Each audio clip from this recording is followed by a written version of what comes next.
Timoota lammataa boqonnaa 4 irraa ishiinis Waaqayyoon amanat abbaan manaachis Waaqayyoon amanata ture. Guyyaa tokko gara nama Waaqayyo Elsaa'i dhaqxe takka jette abbaan manaa koo nama Waaqayyoon sodaatuudhaan beekta. Raajota keessaa tokkodha garuu inni hin du'e. Maal ta'e? Dubbadhaan. Amara fadha geessu natti fakkaata. Ishii mootee jenna gaashii Oromoo fa'uu dhaga'uu baata. Hin du'e. Maalasii godha reenya Waaqayyoo ijoolleen koo liqiitti rakkachuudhaaf jiru nama liqii irraa qabutu dhufee na doorsisa galgala ganama inna maal qabda mana inna waan xiqqoo tokkoon qaba. Namni Waaqayyoon amanate waanuma xiqqaasaa baay'achaa deema. Harka kaasaa isiniin eebbisa. Biyya kana hin jiru qoyisa biyya keenyaa boodanitti deebi'a. Harka ol kaasa. Waanuma xinnoo kee haa baay'isu Waaqayyo irraa kaasa.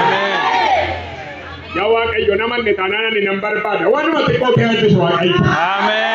Waanuma maqaan qabnetti siif haa godhu Waaqayyo. Waanuma seenaan qabnetti seenaa siif haa godhu Waaqayyo. Waan ija namaan gonnetti jalatti haa godhu Waaqayyo. Maal warra keessan ol kaasa waanuma xinnoo naa bal'isa Waaqayyo jedha. Waanuma xinnoo naa bal'isa Waaqayyo. Dubbadha ammas.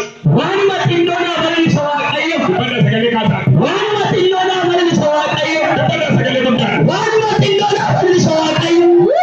Ameen. Inni jalli qaba waanuma xiqqoo.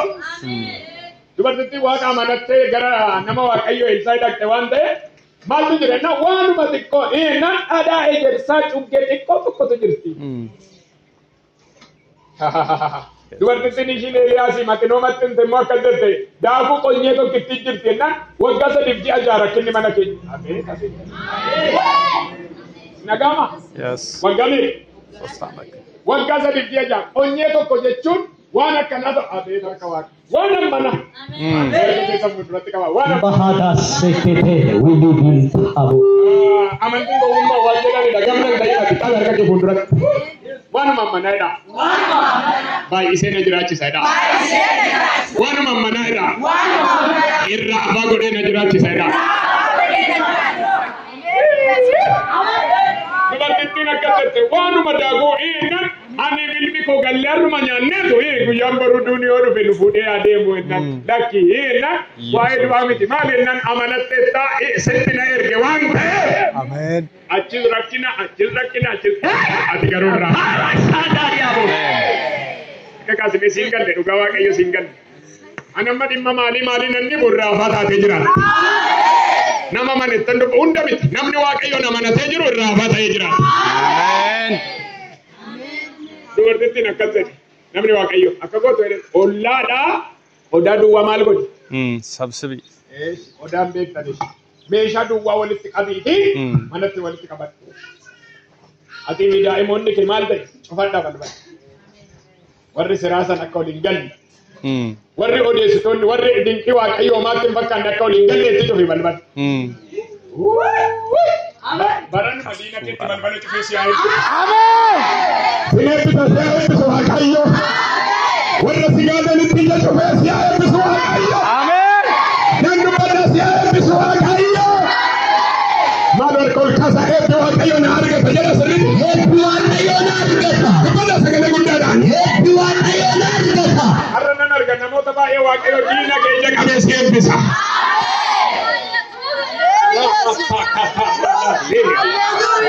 Warra si gaadhan ija qabee si eebbisa Waaqayyo. Warra waggaa baay'ee eebba kee nyaatan ija qabee si eebbisa Waaqayyo. Warra amanatanii ergaan qaban. Harana Waaqayyo diinota keessan gidduutti Waaqayyo mataa keessan ol qaba. Hallelujah. Ulfaadha fura qulqulluu. Ulfaadha fura qulqulluu. Dubartittiin maal jedhe odaa duwwaa meeshaa duwwaa manatti naqiite balbala kee cufadhu eeshee jennaan amma gaa namni Waaqayyo erga jedhe odaa duwwaatti naqti inguuta.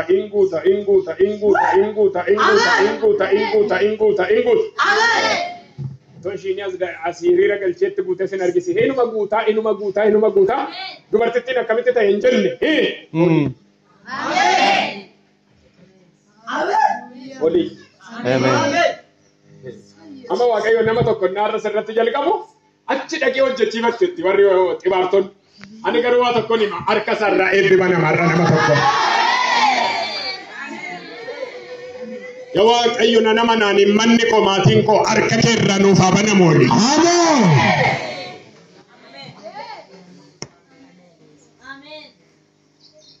Dubarannaa Waaqayyo namoota eebbisuutti ka'e achi dhaqee achi. Inni achitti hin eebbisa jedhan inni harkaa guura. Olii garuu sirratti bannaan banameera bakka. Dubbadda ammas nama amanu banameera. Dubbadda banameera. Deebi'anii balbala dura dhaabbachuu hin danda'an banameera. Deebi'anii eebba keenya dura dhaabbachuu hin danda'an banameera. Akka keessan sochoosaa banameera dhiiga olichaati. Banameera maqaa Yesuus Kiristoos isan hojjedhuufi. Banameera. Nalloosa banameera. Narraja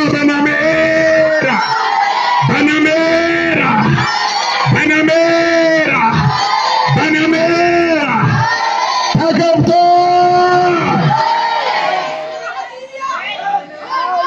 Yay! Banameera.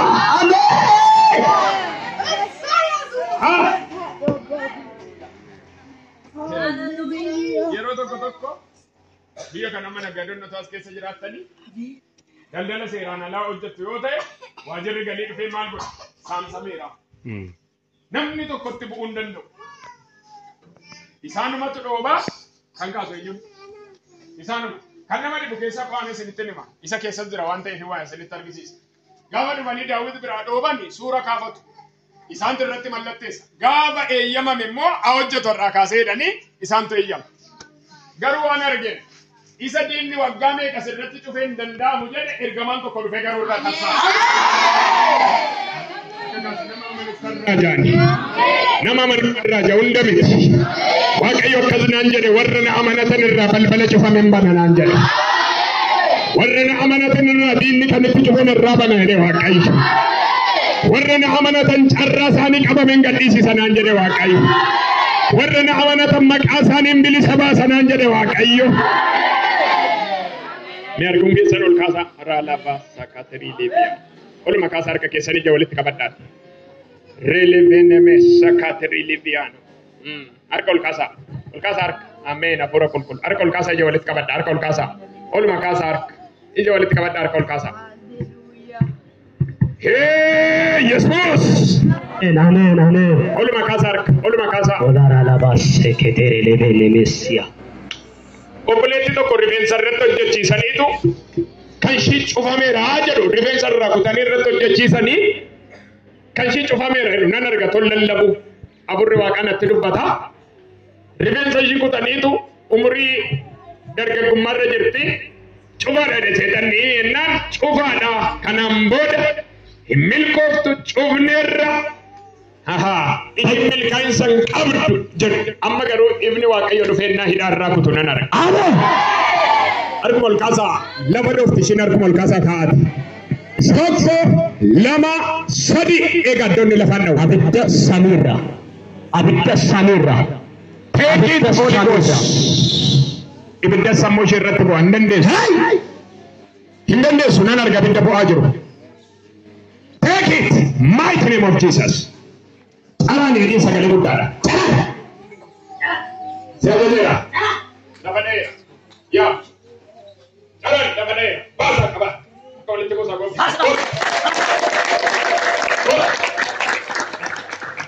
Maqaa Yesuus Kiristoos isa hojjetu.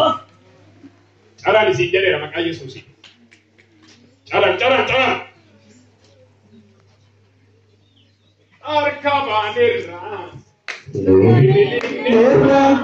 Olchin Waaqayyo guddina galeera.